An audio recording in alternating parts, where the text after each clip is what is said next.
Hello everyone, welcome back to my channel. Today's video will be on habitat and niche. So let's get start the video. Habitat. Habitat is a place or area where a particular species lives. It is where the organism finds food, shelter and mates. तो habitat क्या है? Habitat place या area है जहाँ पे एक particular organism रहता है और ये हैबिटेट या प्लेस किस लिए फाइंड करता है? फॉर द फूड या फिर शेल्टर के लिए या फिर मेट्स के लिए. देन नीश क्या होगा? A niche is its role in the community and how it interacts with the environment and it will include how it obtains food, mates for reproduction and protection from the predators. Okay? जैसे कि हम लोग क्या बोल रहे थे, habitat क्या था? ऑर्गेनिज्म का एड्रेस जहाँ पे ऑर्गेनिज्म रहता है. और नीश क्या हुआ? फिर नीश उसका रोल हुआ, मतलब उस हैबिटेट में रह के वो कौन से रोल परफॉर्म करता है या फिर एक्टिविटीज़ परफॉर्म करता है और एनवायरनमेंट के साथ खुद को कैसे इंटरेक्ट करता है. ओके, तो वो हो गया उसका नीश. नीश में क्या क्या इंक्लूड हुआ? पर्टिकुलर ऑर्गेनिज्म कैसे अपना फूड ऑब्टेन कर रहा है या फिर रिप्रोडक्शन के लिए कैसे अपने मेट्स को फाइंड कर रहा है या फिर प्रीडेटर से खुद को कैसे प्रोटेक्ट कर रहा है. ओके, तो ये हो गया उसका niche. Then habitat is not a species specific. Okay, तो हैबिटेट यहाँ पे एक पर्टिकुलर स्पीशीज के लिए स्पेसिफिक नहीं होगा and many species can occupy the same habitat. और बहुत सारे स्पीशीज एक ही हैबिटेट को ऑक्यूपाई कर सकते, मतलब एक हैबिट में बहुत सारे ऑर्गेनिज्म एक साथ रह सकते हैं. The niche is a species specific and it supports only a single species. Obviously niche particular species के लिए different होगा. niche क्या था? रोल था, तो हर एक species के लिए उसका रोल different होगा. To understand habitat and niche better we can take an example. So यहाँ पे हम लोग barking tree frog का example ले रहे हैं. बार्किंग ट्री फ्रॉग का जो हैबिटेट है that is wooded region, wetlands. Barking tree frog wooded region and wetlands में रहता है.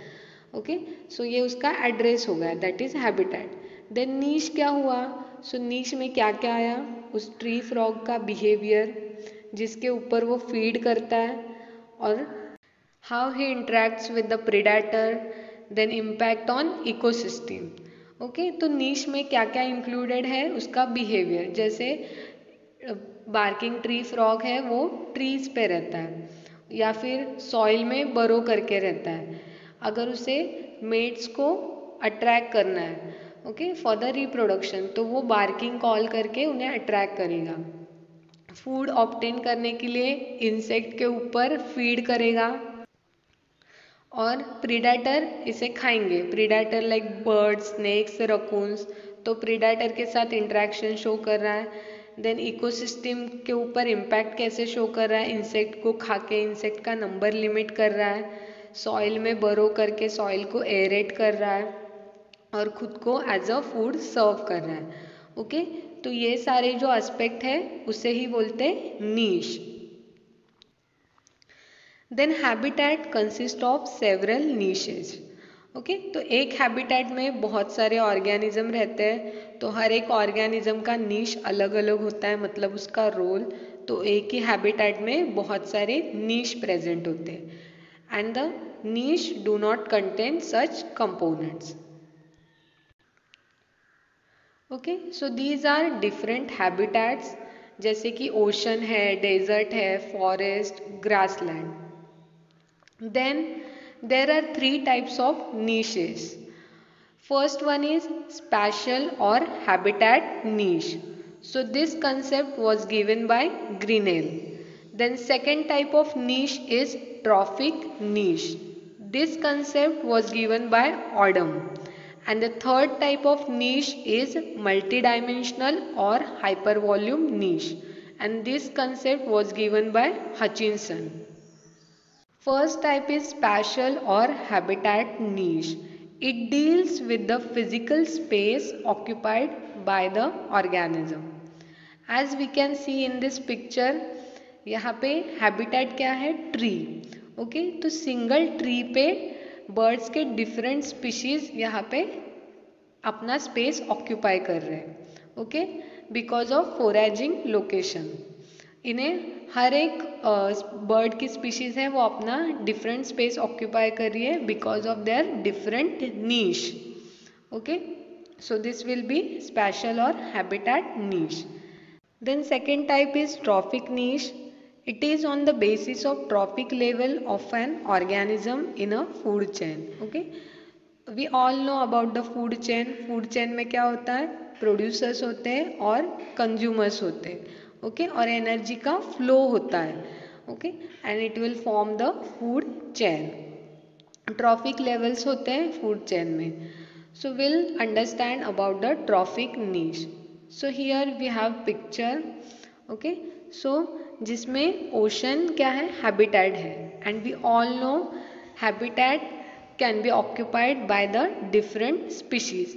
बहुत सारे species एक ही habitat को occupy कर सकते हैं. तो ocean habitat में we can see the trophic level. Okay. जैसे कि primary producers है उसमें phytoplanktons है, seaweeds है.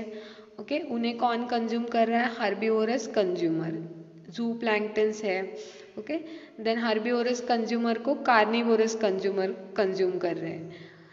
ऐसे ऐसे क्या हो रहा है? ईच ट्रॉफिक लेवल जैसे जैसे आगे जा रही है वैसे वैसे हम लोग देख रहे हैं कि डिफरेंट डिफरेंट ऑर्गेनिज्म है और हर डिफरेंट ऑर्गेनिज्म के जो नीश है वो अलग होगा. जैसे कि प्राइमरी प्रोड्यूसर्स है प्लांट्स तो उनका नीश क्या होगा? उनका रोल क्या है? They can photosynthesize. Okay then herbivorous consumer only plants को कंज्यूम कर रहे हैं तो उनका नीश अलग है. कार्निवोरस कंज्यूमर हार्बीवोरस कंज्यूमर को ईट कर रहे हैं तो उनका नीश अलग है. ओके तो इसे बोलते हैं ट्रॉफिक नीश. देन मल्टी डायमेंशनल और hyper volume niche. So it considers number of environmental factors, both biotic that is living and abiotic that is non-living, and the resulting space will be a hyper volume. Okay, जैसे हमने habitat नीश में देखा कि एक particular organism है वो उस particular habitat में अपना खुद का स्पेस ऑक्यूपाई करके वहाँ पे जो रोल परफॉर्म कर रहा है तो उसे बोल रहे थे हैबिटेट नीश. देन हमने देखा कि ट्रॉफिक नीश में ऑर्गेनिज्म ट्रॉफिक लेवल के अकॉर्डिंग खुद का स्पेस ऑक्यूपाई करके वहाँ पे जो रोल परफॉर्म कर रहा है उसे बोल रहे थे trophic niche. But multi dimensional niche में क्या होगा? जितने भी एस्पेक्ट है जिस हैबिटेट में एक ऑर्गेनिज्म रहता है उस जगह पे जितने भी एस्पेक्ट है जैसे कि बायोटिक एस्पेक्ट होंगे या अबायोटिक एस्पेक्ट होंगे उन सारे एस्पेक्ट को कंसीडर करके जो रिजल्टिंग स्पेस होगा okay that will be the hypervolume niche. Okay so to understand this better we can refer this picture. यहाँ पे हम लोग देख रहे हैं कि यहाँ पे 3 एस्पेक्ट कंसीडर किए हैं जैसे कि size of grain, rainfall and temperature. Okay तो इन सारे एस्पेक्ट को कंसीडर करके जो नीश ऑक्यूपाई हो रहा है ऑर्गेनिज्म जिस नीश को ऑक्यूपाई कर रहे हैं उससे बोल रहे हैं hyper volume niche. Okay okay तो यहाँ पे कौन से एस्पेक्ट कंसीडर कर सकते हैं जैसे कि फूड टाइप है, फूड की size, shelter, soil minerals, then temperature है, ह्यूमिडिटी है, soil, pH, dissolve oxygen. Okay so these are the aspect which are considered in multidimensional or hypervolume niche. So here we have learned about the habitat and niche and types of niche. So thanks for watching my video. Subscribe to my channel. Press the bell icon for getting latest video notification. Thank you.